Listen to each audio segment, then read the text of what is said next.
Hello, everybody. Good evening and welcome to the United Stand. Tonight we're going to be talking about quite a lot of things. Lingard exit looms, a little bit more about Varane, and Ole Gunnar Solskjaer has appointed somebody that is not an ex-teammate, who is a specialist on set pieces, and he's a new coach at the club, which is quite exciting. Lots and lots to talk about. I've got Jay, Beth and Jordan on the show. How are we doing? We're good. Good. Not great. Beth's hungover. I feel like death, but we move forward. We carry on with the show. Jay, how are you doing? All right? I'm good. My prediction for the Euros came through. I made it back in April, so I'm quite happy today. So at least somebody is. Well, there's two people happy. Jordan's very happy. He's obviously being Welsh. They've got to cheer on the big teams, and England didn't deliver last night. But we'll talk a little bit about that, about Sancho and Rashford in a moment, and how we think they're going to do. But I do want to start off with. Look, it's not normal. Well, look, Simon Stone said about about Varane, that Manchester United do fear a Ramos thing. Obviously, we spoke about Varane a lot this afternoon. Still appears to be on track. If he decides to leave Real Madrid, Manchester United are there ready to pounce. You like Spain, Jay. You wanted Spain to do well. Where do you sit on Ramos leaving Real Madrid? Sorry, I keep saying Ramos. Fucking Ramos has left Real Madrid. Varane leaving Manchester. No, Varane leaving Real Madrid to come to Manchester. I'll start again. I put my teeth in.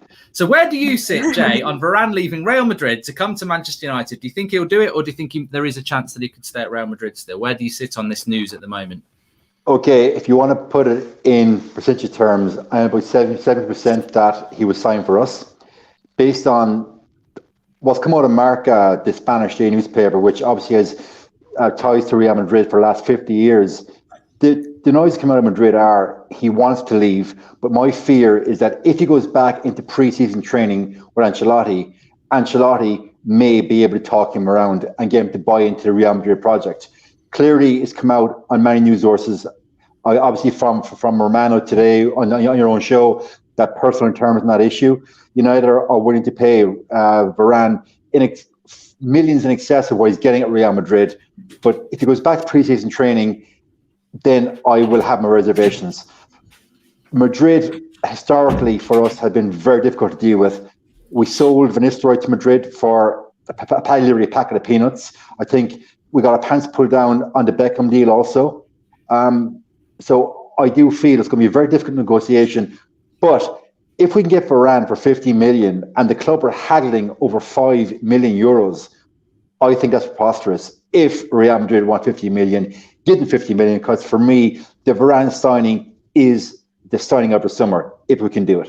And I think wrap it up ASAP.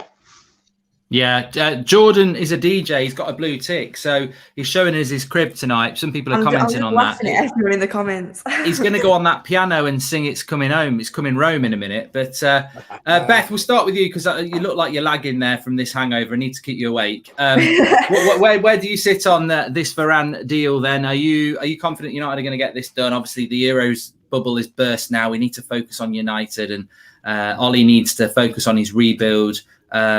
Sancho, we're hearing, is going to be doing his medical in the next few days, but might go on holiday first. It's all up in the air. So we could get a situation, if United get their finger out, that Varane happens soon. But of course, if we don't get Varane, we're back into that uncertainty a month out from the start of the season with who's the centre-back going to be. So they've got to get moving.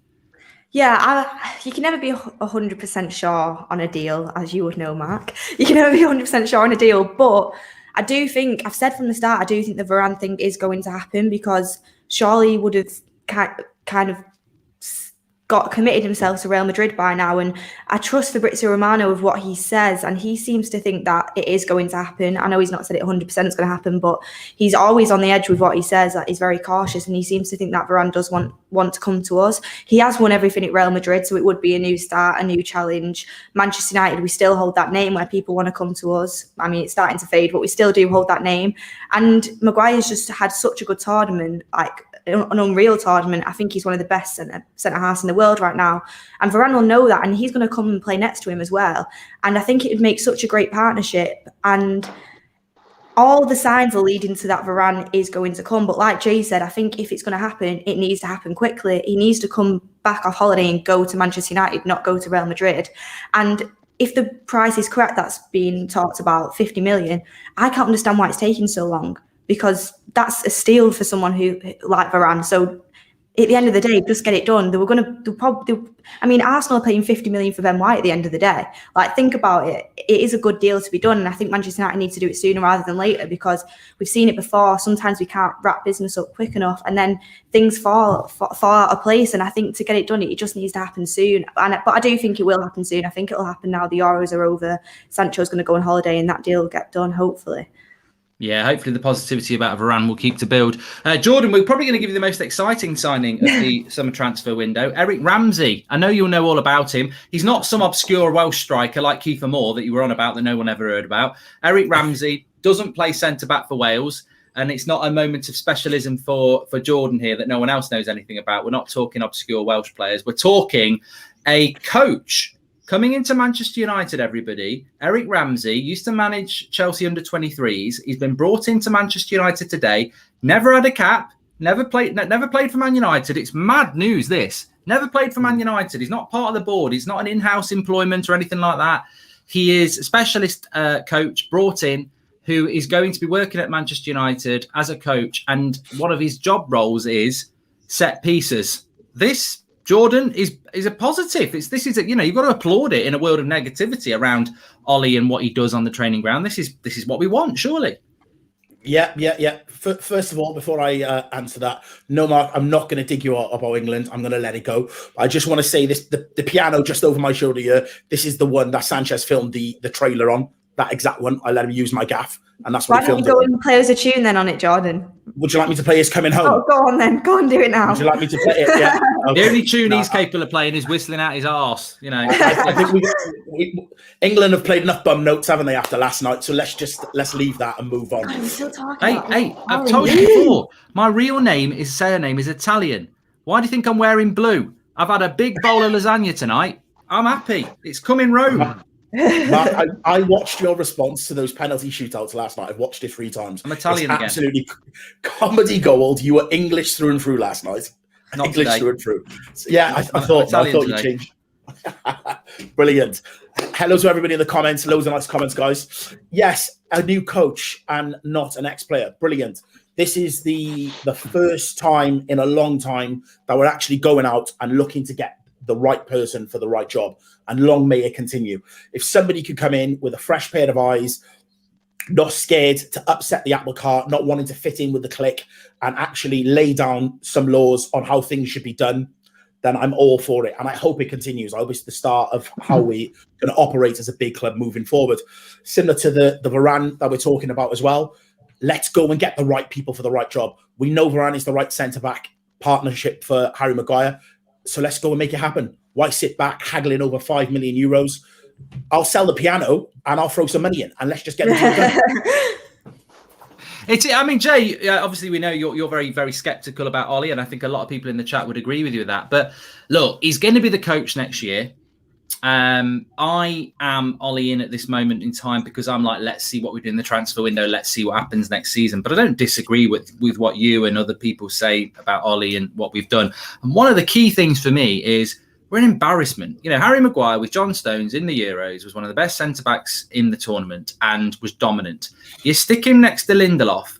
I tell you what, it's like bloody, as we say, it's like the Chuckle Brothers. It's not a prime duo, is it? And a lot of that comes down to the fact that we are conceding so many goals from corners and crosses. So bringing somebody in external who's a specialist, I applaud that. I've been saying it for a long time. What are your thoughts? Yeah, it's a very positive move, and it's something that I didn't think the club would do, because we said on numerous shows it's nepotism FC, jobs for the boys and whatnot. I would argue we haven't had a proper coach of that club since Rui Ferreira, when he was the coach under Jose Mourinho. And at that point, I think our defence was excellent. Once Ferreira left, Mourinho clearly wasn't doing a lot of coaching on a training ground, and we were leaking goals like a strainer leaking pasta. It was phenomenally bad. And this season, another Italy reference. Time and time again, yeah. But the difference is Italy have a history of having solid back fours. Go back to like Maldini, Corta. And last night, obviously Bonucci, phenomenal players. So anyway, we're not going to say any more about Italy. But back to the point in hand, a special defensive coach, we've been crying out for it for the last 2 seasons. you did a video, Mark, back, I think it was after Christmas, but the amount of goals that we conceded and who was accountable for them.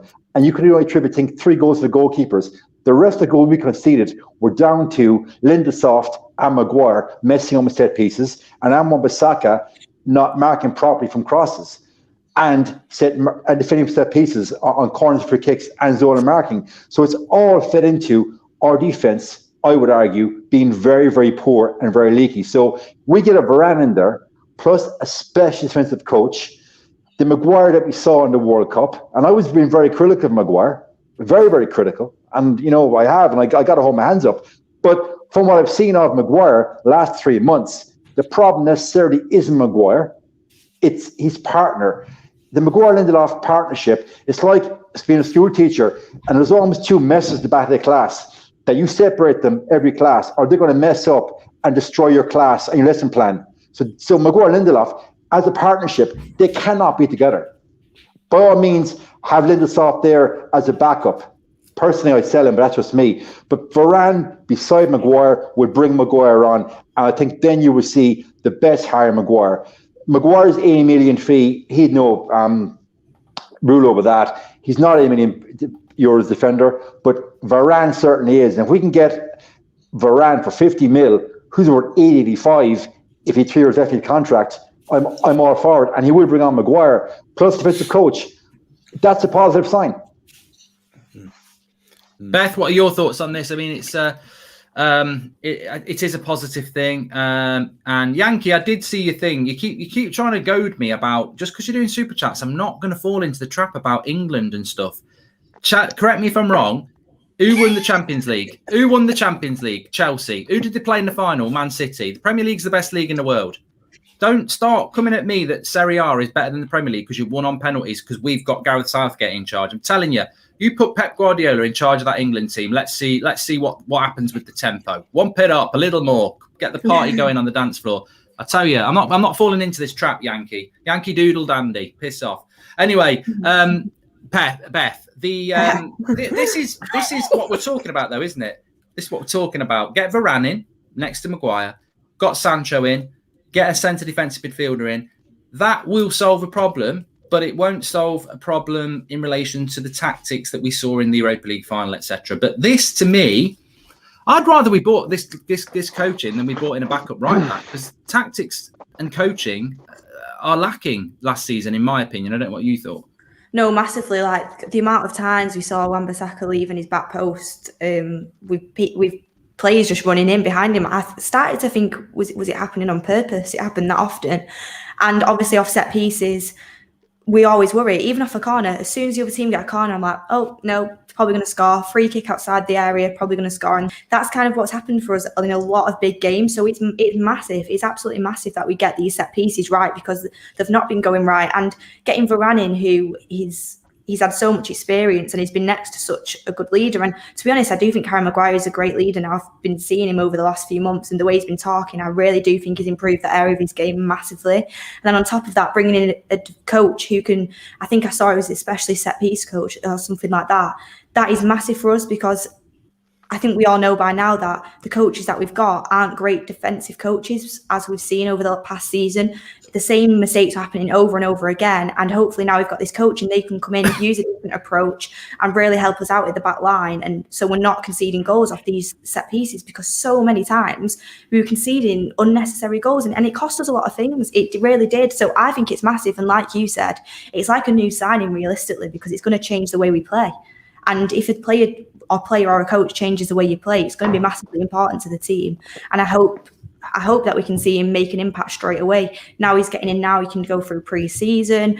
And that's why we should get Varane in now as well, as quickly as possible, because he can work on set plays together, because they'll be the starting centre-halves. I think it's a great signing for Manchester United. And I think it's good that he's not part of the setup where they only get people in who's played for Manchester United or has relations to Manchester United, because it shows he's got the job on merit and he's not going to be coming in and just following the crowd. He's going to be doing his own thing, and I'm really excited to see what kind of happens with that. I think that's what I think that's what being a proper fan is all about, is taking an interest in the depth of your club and not just, oh, let's buy this superstar, let's buy that superstar. And I think the depth that Manchester United fans and understanding they have, that they can delve into the ownership, they can delve into the fact that we need a CDM more than we need a super striker. The fact that we can celebrate bringing in an external coach who may be good or may be bad, but is actually a step in the right direction. It shows a deeper understanding of your football club that always makes me very proud of our fan base, because we can spend a few minutes talking about what is effectively a coach coming in to assist, but actually could make a massive difference to his next season, because I think there's a huge amount of things that need to be improved on. He needs to make subs quicker. He needs to use the wider squad. We need to defend set pieces better. We need to move the ball faster. We need to be able to beat low blocks better. But if you're not ticking those things off, then at least it's a move in the right direction. I tell you what, many people think might be a move in the right direction as well, Jordan, is the removal of Jesse Lingard from the squad. There is, over the last 24 hours, more talk of him leaving and potentially going to West Ham. There are others who believe that actually that won't happen. That he will sign a new contract, because obviously we've just given him one to Juan Mata. What do you think about Lingard and what will happen with him? Yeah, I think a lot of talk the last couple of days as well about him saying that he doesn't want to be involved in a swap for Rice and whatnot. I think all of us as Man United fans loved seeing him playing for West Ham, seeing him happy with a smile on his face. We all know the battles that he's faced behind closed doors. The last thing we want to do is that he's got to spring back in his step. He signs a new contract and then just sits on the bench. I think we all know that going forward, there isn't going to be a great deal of appearances in him for the first team. So this deal for West Ham needs to happen. But I think what he did was show himself in the shop window for other clubs. I now think there's probably 4 or 5 other clubs that are looking at Jesse and thinking, it isn't huge sums of money compared to the fees that are being quoted for other players. He is Prem proven. He knows the league. So why not take a look at him? The World Cup's next year. He would be looking at all of his boys in that camp. He'd be absolutely gutted that he wasn't there, part of that whole squad and that setup for the tournament and that togetherness. He's going to want to break that World Cup squad next season. The best way for him to do it is for him to get out and play some games. So yeah, I really hope this. If it is West Ham, it's West Ham. If it's Leicester, whoever it is, I just really hope for Jesse's own, mental health and happiness that he gets out there and he gets a move. Yeah, Jordan, where are you sitting on Lingard? Is it? Well, I don't think it's even about what you think about it. Is what do you think Solskjaer will do? Do you think he will actually go, it's best for United to get some money in and let him go? Or do you think he might just go down that whole that road of, he's been at the club for ages, he's a nice guy to have around, and Lingard might fall into the trap that he thinks he's going to get first team football? Yeah, this is where Ollie has to make those tough decisions. Yes, it's nice to have him around the place, just like Juan Mata, but we are very top heavy, especially in that area. So he has to make those tough decisions. He wants money to be able to spend on other parts of the team. You're looking at Varane. Varane's probably looking at Man United now after the Euros, looking at Luke Shaw, looking at Harry Maguire and thinking, do you know what? I fancy playing with those. They're world-class defenders. I want to be part of that. We're looking at the coffers. We've just done our bollocks on Sancho. We haven't got the money. We've got to get people out the door to be able to get people in. Ollie needs to look at someone like Lingard that has a value and say, do you know what? I've got to make a sacrifice. He's got to go. Yeah, Jay, what's your thought? It's a good point here I've just put up on the screen. Be interesting to see how ruthless Ollie will be this window. I think many fans use this Lingard thing as a real line in the sand as to how ruthless Ollie is as a manager, and you can almost pin it to everything. Like, is he going to be more ruthless in his subs next season? Is he going to be more ruthless in relation to not playing his favourites? And Lingard almost is that line in the sand that, look, this is a guy that Ollie loves. He's trained him with the reserve team. He's been at the club since he was a kid. He's Mr. Manchester United.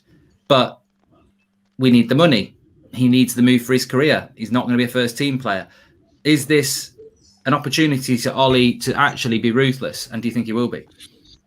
Well, the first transfer window that Solskjaer had, he was ruthless. He got rid of Fellaini and he also got rid of Lukaku. So in the past, he has proven that he does have that ruthless streak. But then this season, Mata got a new contract when we've all agreed, and we all love Juan Mata. He's obviously a great guy, and he's a guy that most of us would sit down and have gas and wine tapas with. But he's not a starter. and he's taken a place in the bench. So Mata should have gone. Absolutely, Pereira should go. But so the litmus test for me this off season is, can Solskjaer actually be ruthless with Jesse? Again, Jesse comes across as a very likable character. And I look at, obviously, none of us know him personally, but seeing him on social media, a very likable, very engageable guy. But he's not a starter. Is he a bench player? Possibly. But I'd rather see the likes of a Lingard on the bench than Jesse Lingard, personally. So Lingard definitely, shop window, he's worth 20-25 million. So Solskjaer, can you see Solskjaer in the office saying to Jesse, listen, Jesse, great servant and all that, for the betterment of your career, we've got to let you go. You're a lovely guy, but I am putting you on a transfer list. I want you to go. I need you to go for the betterment of your career and also for the betterment of this club. Does Solskjaer actually possess the cojones to do that? I hope he does, because a lot of fans will judge him on that, because it is another spot on the bench taken up. And look, we all would wish Jesse the very, very best. He's definitely capable of playing for a top 16, but he's not a starter if your goal is to win a league title. Yeah, I agree. I mean, look, I would, I'm not in the mood today. Beth's not going to be in the mood. She's going to probably say something that she really means, which would be good. I think that Ollie is too nice. I spoke to Teddy Sheringham last week, and he didn't say it in a negative way. But I just said to him, "Did you think Ollie would be a manager?" And he said, "No, I think he's doing a great job, but he's a nice guy. He's a nice family man guy. He's one of the nicest people ever." And I think that, can you be a winner when you're too nice? I don't know. I think you've got to have a ruthless streak. And I do think that this Lingard thing is an opportunity. I thought the Mata thing was an opportunity. Some people like nice, but I don't know whether you can be. I hope you can.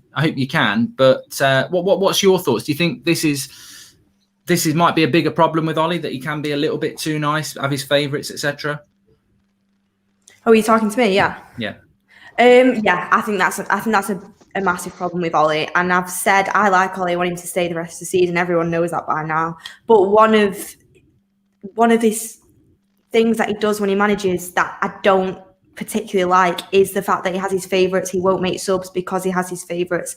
And I know we never know what's going on in the dressing room. He could be ruthless. And you've seen him on the sidelines at times when he starts shouting at players on the sidelines. Sometimes we saw it in the Europa League final that he can have that streak in him. But at the end of the day, the best winners are ones that will make that risky decision, will say to someone, look, you're not playing today, and make that decision because it's for the team. And you've got to be like that. I don't think Ollie is necessarily like that. I think he is a very, very nice guy, and I think it's one of his downfalls. But at the same time, he's learning to be a manager of a top club. He's not done it before. He hasn't. So I think he will learn these things along the way, which some would say you shouldn't wait for him to learn how to do that. He should already be doing that if he's the coach of Manchester United. That is true. But losing the Europa League final, losing all these finals and semi-finals, it does teach you lessons. It really does. And he needs to learn from them lessons and put it into his style of management now. And that's what I would honestly say to him. He needs to make them ruthless decisions more often, and he needs to put his favourites aside and pick a team that you know he's going to win. Don't just leave Rashford on because he scored a goal at the end of a match when he's been playing badly before. Take him off and put someone on who's going to make an impact. And it's the same thing with Lingard. I was speaking to my dad about it when we were talking the other day about Lingard staying, and I was saying with Lingard, it's better for his career for him to leave, because he'll be able to get into that England squad potentially if he leaves, which I'm sure is what he wants to do. He'll be able to play first team football. He got Player of the Month awards while he's playing at West Ham. He has got a career in the Premier League. He's just not got a career at like maybe a top club, like one that's going to try and win the league. But he still has a career. If he's at Manchester United, realistically, he's not going to be playing because his competition is Bruno Fernandes, who we will never get ahead of. So for his own personal sense, I'd be thinking in my head if I was Jesse, and I think, for me, it's probably best for me to leave. And I think as a manager, you should also put what's best for the player as well. And Solskjaer will know that. And I think, hopefully, Lingard will move on this season. And he seems like a top guy. And he's scored some important goals for us in the past. And I think he's a great player. But I'd love him to move on and just do that somewhere else where he can be the player that everyone says he is. Yeah, I think it's really interesting. I remember saying that a few weeks ago. It just reminded me that actually Lingard leaving, which is what most United fans want in the best possible sense, because they think it's best for Lingard, it's probably Lingard that will make the decision, not United, and therefore it's not ruthlessness from United. It's Lingard doing what's best for him. Lingard might stay because he feels the pull. I had to put that up because it just made me laugh. Imagine if that really was Ole Gunnar Solskjaer. It's the sort of thing. Thanks, Beth, for your input. But Ollie sat there, Kaneki, have you watched this United stand? Oh, it's great. There's loads of great tactics we can get. Well, you can get me a free seat, Ollie, if that is actually you. Get a free seat, yeah. In the coach. Well, if he's appreciative of what you're saying, he might have a free seat next to him. He'll be turning around to you and Karaki. I'll be the carrot. Yeah, we'll see what happens with that. I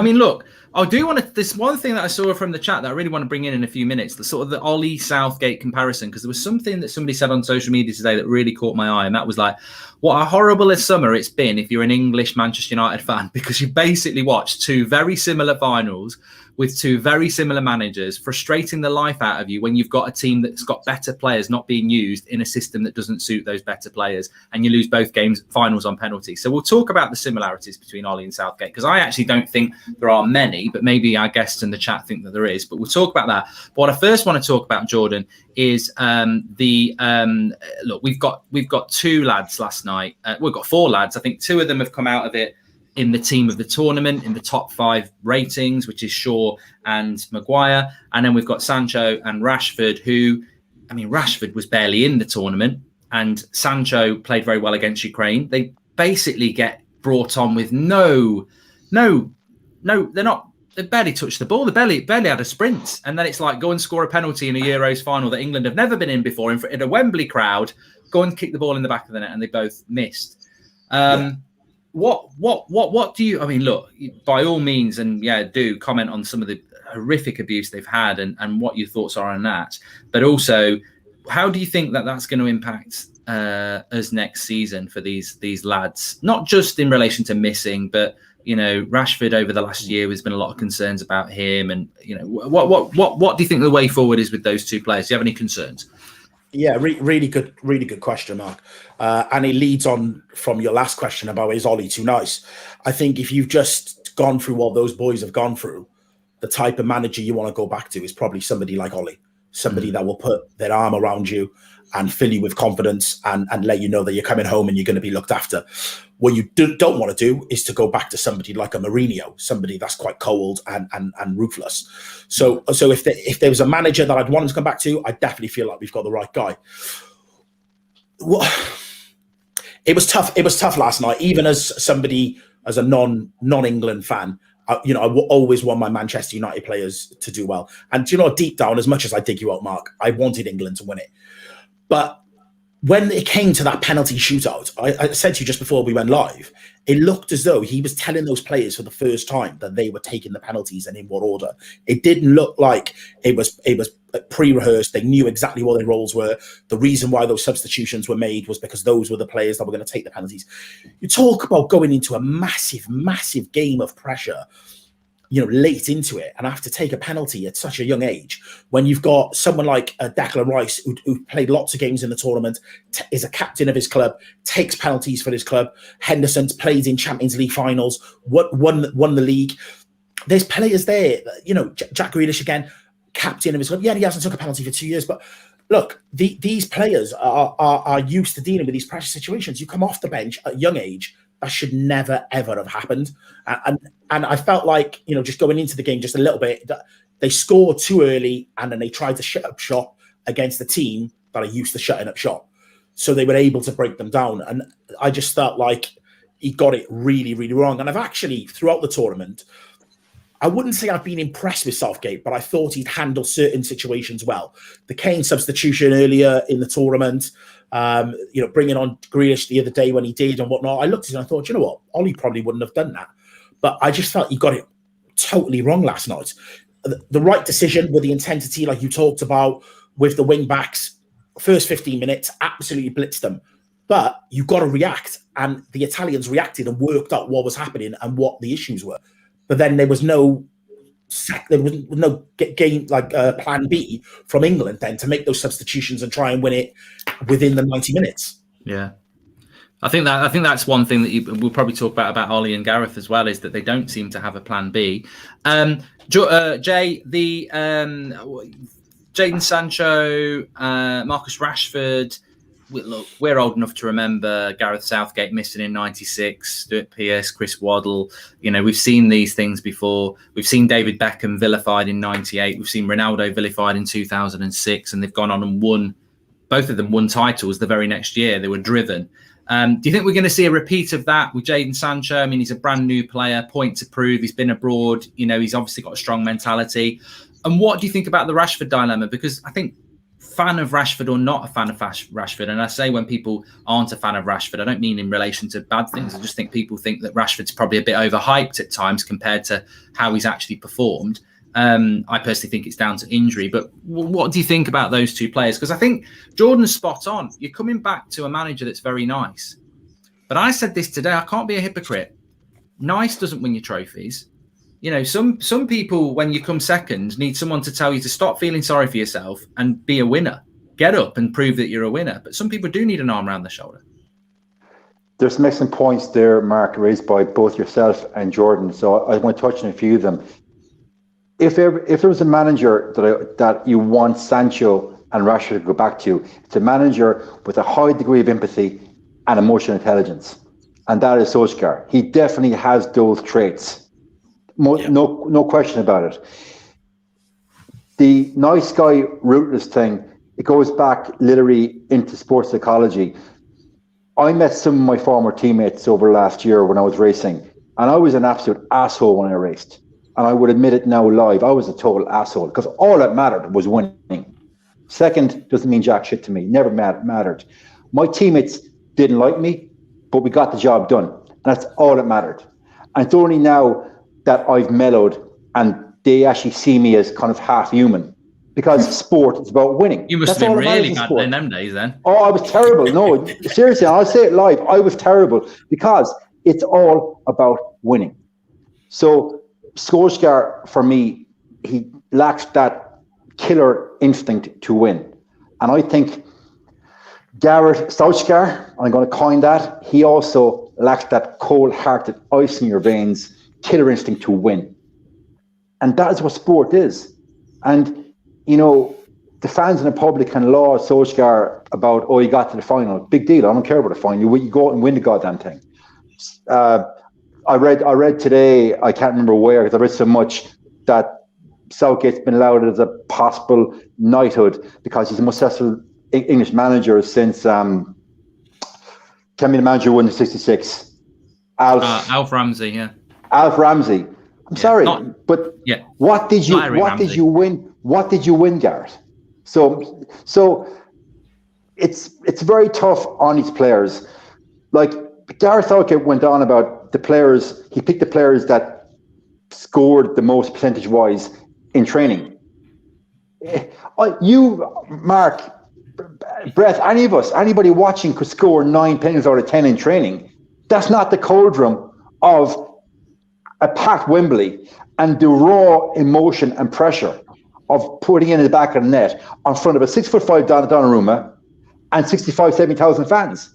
So I don't care who did it in training. That's bullshit. So the manager should be able to read the body language displayed by his players, facially and externally, and say, right, yeah, you might have gotten 9 out of 10 in training, but you're not up for it right now. I know you're not. I know you're going to miss. And make a call and boom, pull you off.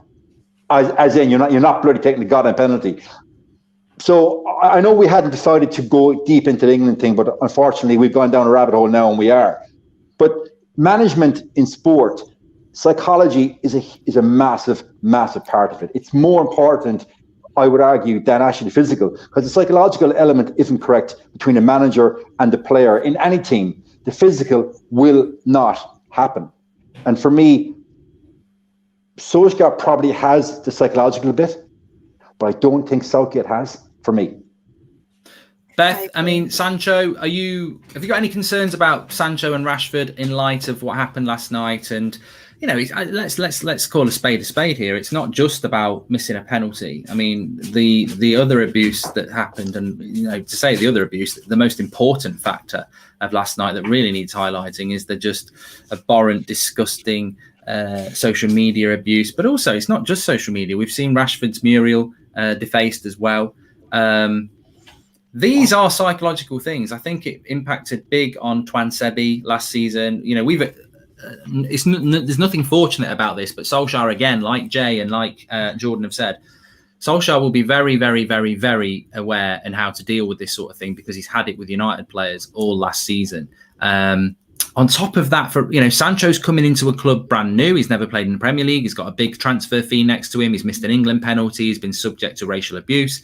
Marcus Rashford has had a long season with a lot of injuries, where a lot of United fans have been concerned about him. He's not really played in the Euros. He comes on for a couple of minutes. He misses a penalty, gets racially abused, and a lot of people turning on him as well. Big pressure on these two young lads. Are you concerned about next season, or do you think they'll be okay and come back stronger for it? I think they'll be okay, but the first thing I wanted to say is, at the end of the day, a penalty kick, which is the most pressurised experience for anyone in this world, knowing the whole country's on your shoulders, your family at home, like everything, all the crowd there, a penalty kick in that moment against a keeper like Donnarumma, I think it is, I'll never get his name right. It does not define you as a professional football player or a person, and people racially abusing people on social media over that, I think it's absolutely disgusting. It is absolutely disgusting. At the end of the day, these are young lads who have stepped up to take a penalty. They've not even. How do you expect someone to actually go and score a penalty, like 100% score a penalty, when they've not even kicked the ball? Everybody knows you've got to be able to kick a ball beforehand. If you just put a ball there and you've got to run up to it and kick it, it's not the same. You've got to practice with the ball at your feet. Yes, realistically, Rashford's a good penalty taker, and you would have expected him to score that penalty. But it's a different environment, and like Jay said, when has Saka ever taken a penalty? Like, generally, he's 19. We've got players there that take penalties for the clubs week in, week out. And Southgate has generally put the last penalty, the deciding penalty, on a 19-year-old's shoulders who doesn't take penalties for his club. And I just think to go in on them players that much, they're the ones that have. Saka, he's played so well for us in some of the games. They've got you to that final, and they're going to be the players that in the next tournament, and they're the future for England. And I think it's so harsh, especially with the racial abuse. I think it's disgusting. I think something serious needs to be done about that. But besides the point, Harry Maguire and Luke Shaw, players of the tournament for me, I think they've been absolutely outstanding, and that's great because they're going to take that into next season. Luke Shaw's going to have so much confidence. He scored in the final. Harry Maguire, he's been praised. He's played such a good tournament. They're going to take that confidence into next season. The likes of Sancho, I'm not worried about because I've heard his mentality is very, very strong. He said to Pep Guardiola, I'm going to go abroad if you're not going to play me. He did. He did really well. He's come back to play for Manchester United. And I've heard through the grapevine that he has got a very, very elite mentality. And Marcus Rashford, I think he'll be fine as well. He's going to take everything with him and try and put it back into next season. And I've heard that he's going to get an operation, possibly to fix his injury, and he's not going to play the start of the season. I don't know if that's true, but I think that would be great for him. I think he needs a rest. I think he needs a rest from all the pressure. He needs a rest from everyone talking about him 24/7, and he needs a rest from his injury, because clearly it is clear to see that he's not the same Marcus Rashford that we know at the moment as a player-wise. But I think altogether, times like this, it does make you stronger, and you can learn from every mistake and everything that happens in life, and they can learn from that and take it on board to next season. And I think that's the main thing. It's not going to ruin their careers. They're going to learn from that and carry on, hopefully. It's interesting what you said, that missing a penalty doesn't define you, because you read that on Twitter, and I've heard it a lot today, and I've thought, I don't really understand what people are saying there. But you've put it across very eloquently, Beth, that actually it's about what you do as a footballer. Yeah, missing a penalty is a big thing, but I think back to '96 when Southgate missed, and I think in '90 when Waddle missed, and I loved Waddle, and when Southgate missed, I was like, well, he's shit anyway, and he's missed a penalty. But when Waddle missed, I was like, he's a brilliant player. But they both did the same thing. And my perception of Waddle was he's a brilliant player no matter what. Whereas with Southgate, I was like, well, he's missed a penalty and he's shit. What I mean is it doesn't... I never rated Southgate as a footballer, but I rated Waddle. But ultimately, they both did the same thing. But it didn't make... I still thought Waddle was a brilliant player. I still thought Southgate was shit. Yet they both missed big penalties. And the penalty doesn't define you. You're the player beyond the penalty. I just think with we're talking United here. I'm not, Saka. What I would say about Saka is what I said before. When I did the watch along in the autumn of 2019, I said I really like that lad on the left wing for Arsenal at Old Trafford. And it was Saka. I think he's a fantastic player, and I think Arsenal will look after him. We've got to look at our players. I think Rashford needs a rest. I think Sancho's going to be a great player.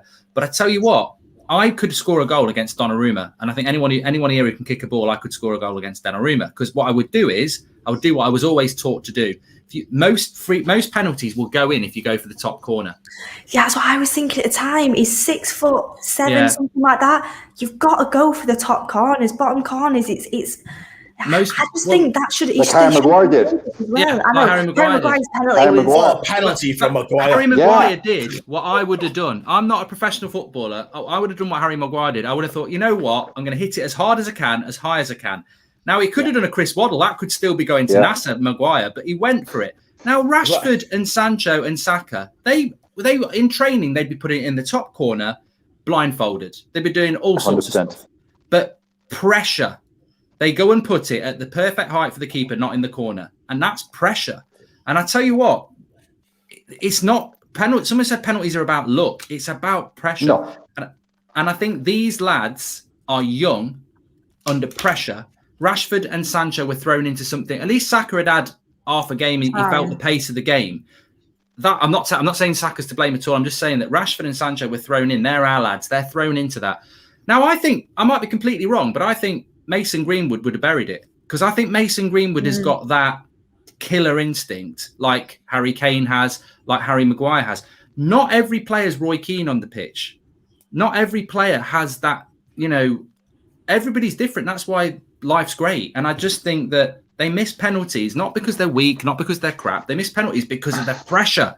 Their pressure is why they missed. And United, I just hope next season that, and I think we've all said it. I think Ollie's the perfect manager for them. I think they're talented players, and I think they're going to bounce back. But I tell you what, I think that United team desperately needs to win something, even if it's an FA Cup, because the step next for those players to start handling this pressure and becoming winners is holding a winner's medal. And even Shaw and Maguire, who had good tournaments, they're still losers. They still lost 2 finals this summer, haven't they? Yeah. Did anyone else see Harry Maguire walk up and think, "Oh no, he's definitely missing"? Because I knew he was scoring. 100%. Yeah, I was like to my partner, we're sitting and watching it, and I said, "I bet you, honey, he's going to miss." And then we scored. I was like, "Get in there!" Yeah, put some bloody. I think it's always better though when that happens. When you go, is great. I honestly do. I think he's got that, like you said, Mark. Some players have that ability. It doesn't get to their head. It's the same with Greenwood. He knows he's scoring that goal, and some players have it and some players don't. And it just is what it is at the end of the day. You see those players though. You're too young, Beth, to remember. 96, Southgate did this, and everyone was like, "Oh, balls of steel!" And then he played the shittest penalty I've ever seen. You can have balls of steel and be stupid. You can be the guy that goes, "I'll fight the lion barehanded," and then you go, "Remember that guy that just got ripped a bit?" But Harry Maguire, he had the balls of steel, and I tell you what, he had the bloody technique as well. And I think that's belief, but talent. And Maguire would step up and take all 5. And he wouldn't hesitate. He wouldn't try and do the keeper with his eyes. He'd just go, "I'm smacking this in the top corner.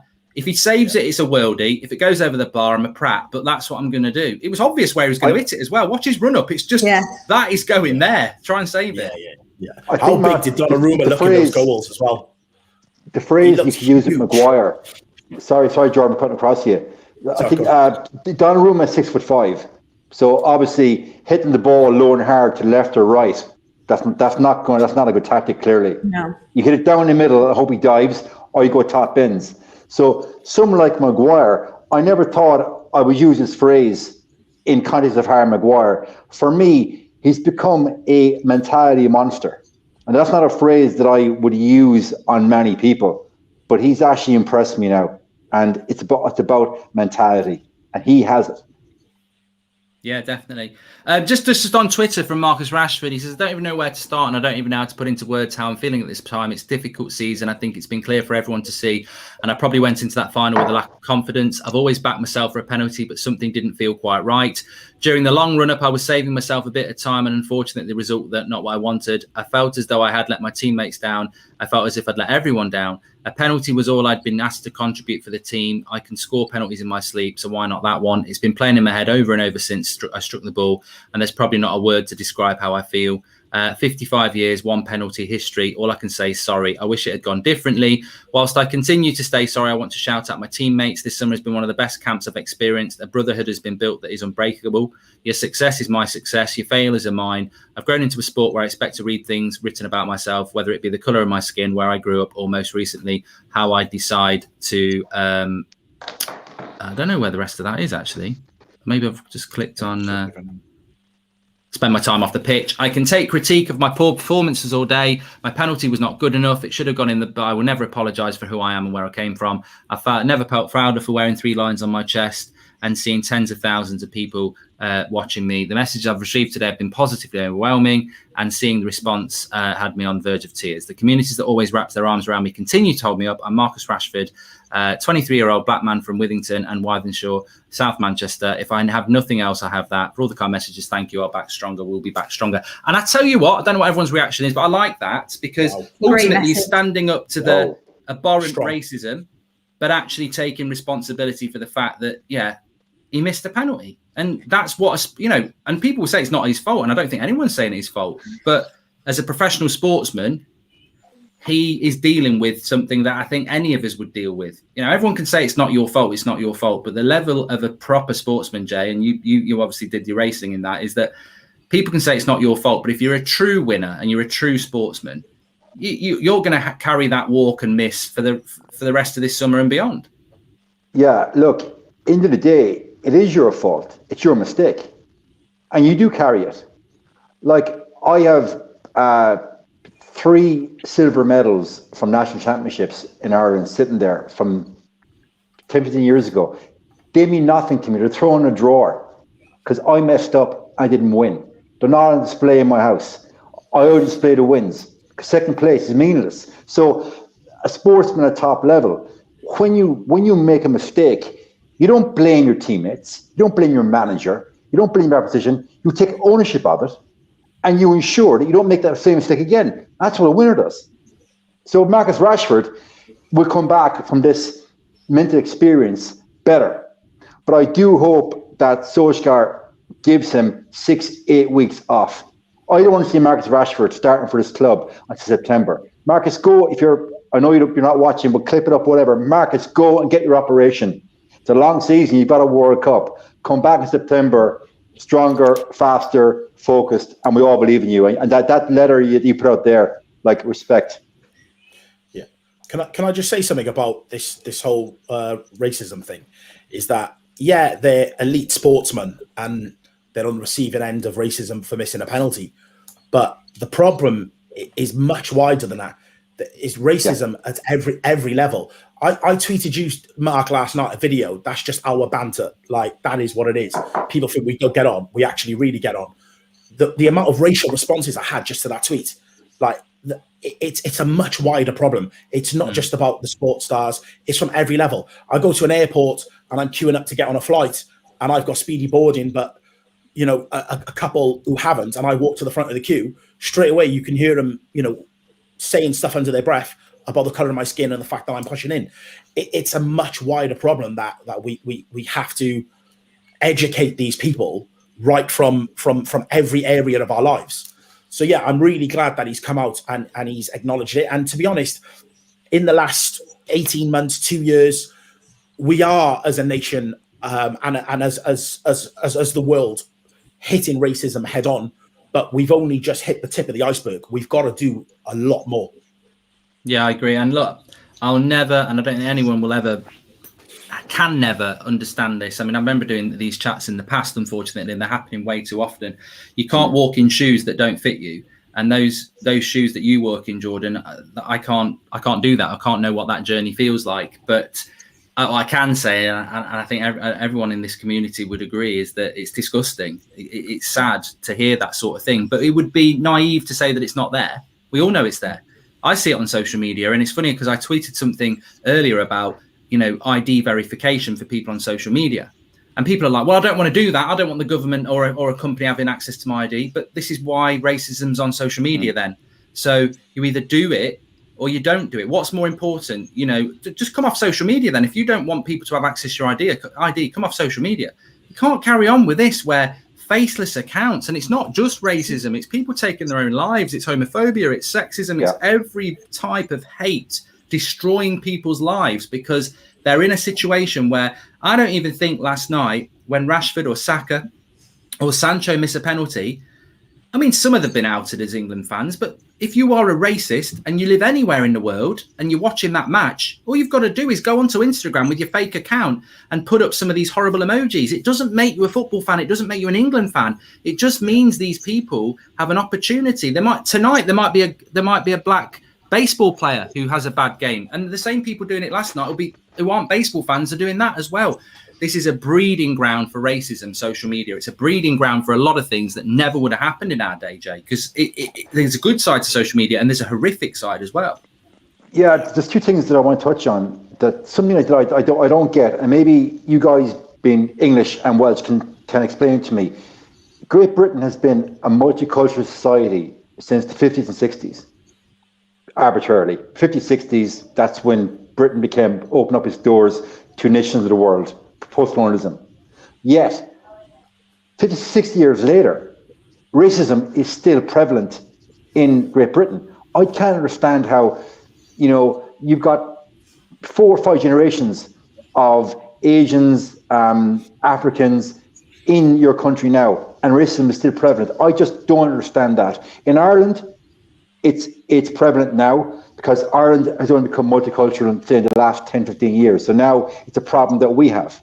But I don't understand how it's still a problem in Great Britain after 50 years of multiculturalism. I don't get that. Like this weekend just gone, there was a match in Dublin, and both teams walked off the pitch because of racist abuse towards an Indian chap and a Japanese chap in Dublin. I never thought in all my years as an Irish person I would be listening to that, and that was on the news today. So why do you think, guys, it's an open question to everybody in the chat, why do you think after 50 years of multiculturalism in Great Britain that this is still a problem today in a European modern society? I just don't understand why it's still there. I just think, like Mark said about the ID verification, it needs to happen. I saw today that someone has lost the job, a very good job. I think he's a managing director. He was a managing director. It's Savills, isn't it, or something? Yeah, and he got found out that he was being racist yesterday on Twitter, and he lost his job. And good, he deserves to lose his job because it's rightly so. To do. And with this ID verification, when anyone's being racist and it's reported, people are putting their faces and their livelihoods on the line. So it's not going to stop everything. It's completely not going to, that's not going to happen because there's some horrible people in this world that do stuff like this. But it will cut so much of it down because when people can hide behind avatars and accounts and they can write whatever they want. I don't know who on earth in this world, because I meet people on a daily basis and I think you must be one of them people that does that because there's so many of them. They hide behind these computer screens, but they won't be able to do that with the ID verification. They won't be able to. So it'll stop them from doing it, and it will stop the amount that people see. And honestly, the amount that's on there on Twitter, as people say, it's not just racism, there's sexism, there's homophobia, there's everything, every kind of possible hate that's on there. I think how awful must some people's lives be to kind of go to Twitter and that's how you exploit your anger. And something seriously does need to be done about it because it's every day people being subject to racist abuse. And it's not only the people being subject to it. When young Black people are scrolling through Twitter and they're seeing their idol Marcus Rashford being racially abused, how does that make them feel as well? It's a vicious cycle that's going to continue and it needs to stop. And I don't understand why this verification thing hasn't been done sooner, because I think it would cut such a chunk of it off. I mean, look, a lot of people are against it, aren't they? Because it will stop free speech and it will stop people using social media. But look, I've had people target me and they literally can't even be asked to, come up with a new name. It will just be the same account with a number 1 next to it. Then that gets suspended. Then it's a number 2, number 3, number 4, number 5. Now, look, I'm not subject to racism or anything like that, but bloody hell, some of the abuse you get on there. Well, if you're subject to racism or homophobia or anything like that, as I said, when Rashford misses or Saka misses, I don't see it. My kids don't see it as that's a black man that's missed a penalty. And that's the world that I think 30 years ago, it was worse. But I actually think it's worse now because 30 years ago, we didn't have phones. We didn't have the internet. If you wanted to go out and abuse somebody for the colour of their skin, you had to go out there and speak it off your mouth. And if you did that, you'd get what you deserved. But nowadays, I don't think of the world we live in. I think it's more inclusive and more diverse. But unfortunately, people can vocalise their minority hate, their minority view hate, because they have this platform that can just, one tweet can be seen by loads of people because people go, look at that, it's disgusting. You know, we get it with like Munich every year, don't you? There'll be some twat who says something about the Busby Babes lying on a runway in Munich. And some United fans will go, this is disgusting, report them. But they've already achieved what they want to achieve because everyone's going, look at this, look at this. It's a hard thing to solve, Jordan. It doesn't stop free speech, though. It doesn't stop free speech because you can still say them things, but you're saying it with your face and with your chest, and that's up to them what they want to do. And you know what with free speech is? Go out in public and say it to people's faces because people won't do that. So that's just my viewpoint on it. Yeah, I mean, look, I don't know what happens, but it just feels to me that next season this is going to. The thing is, Jordan, it's like a red rag to a bull, isn't it? These people don't care. They like what they do, and they know that then they can't be caught. Like, so next season, when Wan-Bissaka has a bad game or Sancho misses a shot and we lose a game and we don't win, they won't be United fans, a lot of them. They'll just do it because they can do it as, oh, look at these United fans doing it. Some of them will be United fans, but it'll be straight onto their social media posts and it'll be the same old thing. And Ollie will be being asked about it and those players will be having to deal with it and everyone will be talking about it again. It's something needs to happen because it's happening all the time now. Yeah, I think it's too easy to do it behind a veil and a disguise. And until you take that disguise away, they're just going to keep doing it. The pressure needs to be put on the social media platforms, but ultimately they get paid off the amount of active users. So they want to make it as easy as possible to have as many accounts on there as possible and so on. And that's why they do their thing. But, you know, what I would say about someone like Saka, me as a black man at 19, when I was racially abused, it broke me. It hurt me. It absolutely used to kill me. I couldn't understand why I lived in a world where people would look at me and because of the color of my skin, I was judged and viewed as not being as good as the next man or accepted as the next man.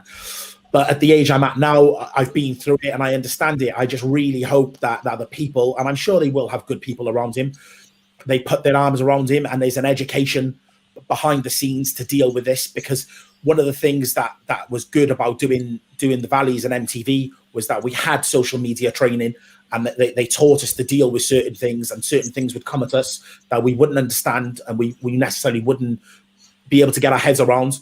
And I had that training. If I didn't have that training, then I wouldn't be able to deal with the stuff that I read on a daily basis on social media. Yeah. It's well, I just have to see what, and I think the thing that bothered me the most about it is that again we're spending time talking about something that's very important on a football channel, and this morning, taking it back to, instead of spending time, and obviously this is a United channel, but instead of spending time talking about why we lost that game, it becomes a conversation about something far more serious, and that allows these people to win. So to finish up, I just want to talk, Jay, about Southgate and Ollie, similarities. Are those similarities fair between Southgate and Ollie that people are talking about, or is it just coincidental that both of them have lost the big final in similar ways? Well, Garrett Solskjaer, whatever you want to refer to him as, he's lost a semi and a final. Solskjaer has lost 4 semis and a final. Southgate parked the bus at 1-0, 2 minutes in, expecting miracles against a very cute and astute Italian side. You don't park the bus against the Italians or the Spanish or the Germans. You go for second goal. Against Villarreal, the 30 minutes of extra time, Solskjaer didn't go on the front foot. He had Donny van de Beek rotting away in the bench. He didn't make any changes. And he lost us a very lucrative Europa League final. So the comparisons are there. The rigidity of tactics, the lack of subs or making subs far too late, and the favoritism towards certain players. So for me, the similarities are very, very similar. They both play the preferred formations 4-2-3-1. It's 7 defenders and hoping for a moment of brilliance from all the forwards. And unfortunately for Solskjaer last night, with Harry Kane coming so deep looking for the ball, they didn't get that moment of brilliance and didn't create chances. So similar, they're there. I know a lot would disagree with me, and that's fine. That's my opinion. It's funny how at 9 o'clock you lose a couple of hundred viewers, and they're all off to watch Love Island, aren't they? I wish I had the IDs. I'll tell you what, I'd love to have the IDs of people watching this show so I could shout out the 200 people who at 9 o'clock who disappear to watch Love Island. It happens every time if we overrun. Beth looks like she wants to go and watch it as well. No, Beth, no. Over 8 o'clock, 9 o'clock. I told myself I weren't watching it, but I've got into it now. Oh, there you go. I was only joking. You know what, guys? You have a record. Well, not everyone has a record button, but I have a record button, so that's what I'm going to choose to do. You can beat the adverts then. Exactly. I tell you what, I can't stand that Brad. Anyway, let's get on with it. Is there someone called Brad in it? Yeah, he's a bit boring, I think, but you know what? It is what it is. Go on. Love Island stand. Anyway, So what I was going to say is, just to develop what Jay had said there, Southgate and Ollie, is this two really nice guys who are very good man managers, but ultimately aren't good enough coaches to win things, or is it just a freaky summer of similarities where Ollie's going to go on to next season and get better and better and turn us into a winner? I think there's few similarities, but you could say that with a couple managers. I think people just focus in on the fact because they're both seen as nice guys and they've both lost through not having the bottle realistically, and that's where the similarities end for me. I think Southgate is a very safe manager. I don't think Ollie's that safe. I think Southgate's a very defensive manager. I think Ollie was defensive when he had to be. But like he said in the Europa League final after the game, when he got asked about it, semi-final, why have you got Fred and McTominay on? You need to bring someone in more attacking. He says, I've got 4 attackers on that pitch. Like, I need someone at the back. And this is the difference. I think Ollie wants to play attacking football eventually with the players he's got. I don't think Southgate wants to. I think his style is defensive, hold on to a 1-0 and hold it out. I knew that wasn't going to work the whole way through the tournament because that's what happened last night. We should have finished them off in the first half. We didn't make the changes to do so. And then in the second half, you end up trying to hold on to 1-0 and you get punished for it. And as well, in the styles of management, I think Ollie is that nice guy, and I think Southgate is a nice guy as well. But I feel like they both have completely different styles. I think they both don't have a plan B. That's another thing that's similar on. But they are different managers, and I think Ollie has more potential to be a better coach than Southgate, in my opinion. And I think them similarities can be unfair in certain situations. But yeah, that's my opinion on it. I think they've got some similarities, like a lot of people in that area do have. But I don't think they are the same manager. I don't think it's Southgate, Solskjaer. I don't agree with that personally. That's just my choice. I think Southgate would definitely play Jack Grealish more. And it's just that, really. And if Ollie was manager, Rashford would have played 120 minutes each time, wouldn't he? So. Yeah. Well, yeah, Jordan, that's a good point because, you mentioned that the plan B of Southgate, and that's something that's been levelled at Ollie. But actually, set pieces, England are very good. Substitutions, Southgate against Germany brings Grealish on with half an hour to go and wins the game. Southgate, I think, has changed his team every time for the last 20, 30 games, whereas Ollie sticks with the same team every week. So the similarities are not there. But do you see similarities there? And if so, does that mean that, United aren't going to end up winning anything under this coach? I think Beth's hit the nail on the head. I think Ollie is restricted by his options, where Southgate definitely had options. You look at the attacking strength that England had, and you look on paper at the beginning of the tournament, and I thought to myself, if he goes, a bit more gun-ho towards the latter stages of this tournament, he could really frighten the life out of some of these teams. And he just didn't do it. And I'd like to think that Ollie would, if he had the options. And this is where we're at, where, the whole Ollie in, Ollie out, Ollie doubt thing is that we give him Ollie benefit of the doubt, because we're looking at it saying, he hasn't had the players to a degree, give him the players, and then let's see what he does. Southgate definitely had the players, and he didn't handle that final right as far as I'm concerned. However, he did make the decisions earlier in the tournament that I don't think Ollie would have made. He made certain substitutions. He subbed the sub in certain games where, again, I've screamed for Ollie to have done that, to manage out games in the past, and he hasn't done that. So I think the ceiling for Ollie is a lot higher than Southgate. I think Southgate in club football at an average club without the resources that he's got at England, I don't think he would do as well as Ollie. So for me, Ollie over Southgate, definitely. Yeah, I mean, I'll say this in closing. I would say this with my chest, that if Southgate was in charge of Manchester United last season, he'd have been sacked by Christmas. We'd been mid-table. I think he's a bang average manager. Solskjaer in charge of that England team, I think we might have won the tournament. I think he's a better coach who tries to play a better brand of football. I don't know whether he's good enough to win a Premier League title with Manchester United, but the depth of quality that Southgate had at his disposal should have won that tournament as a home tournament. And I said, if we don't win it, it will be despite Southgate, not because of Southgate. And I predicted we'd get to the final as well. So I don't think Southgate, I think it's just freaky that they both lost finals, and they both don't have a plan B. But apart from that, I don't see the similarity. I think Solskjaer's a better coach, but we'll find out, because some people think Solskjaer might be gone by Christmas, and hopefully he's going to get the transfers that he needs. So it is the season, hopefully to be jolly, but it is the season where he's got to stand and deliver, really, for me. I can't wait for all the people that are so Ollie out on Twitter constantly, when there's no reason to be, just purely hating. I can't wait for that to be hopefully proved wrong, because I think it's unnecessary every single day. We've got such a good run of fixtures at the start of the season as well. Like, there's no excuses. You've got to go and win your first 6-7 games. Looking at it, Leeds will be tough, but apart from that, I think we've got a good run for sure. Yeah, definitely. Well, look, it's been fantastic having everybody on. Thanks for coming on, Jay. You're welcome. Thanks, Beth. You can go and have a lie down now. I know. Can't wait to go and watch Love Island, a cup of tea, nurse my hangover. Your popularity's zooming down now. You know, you made some good points today. And thanks for coming on for Jordan. Always a pleasure. Yeah, enjoyed it, mate. Good to see you.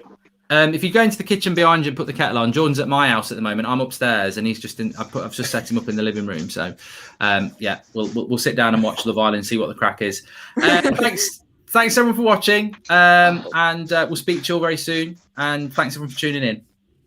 Take care, guys. Bye, guys. Bye, guys.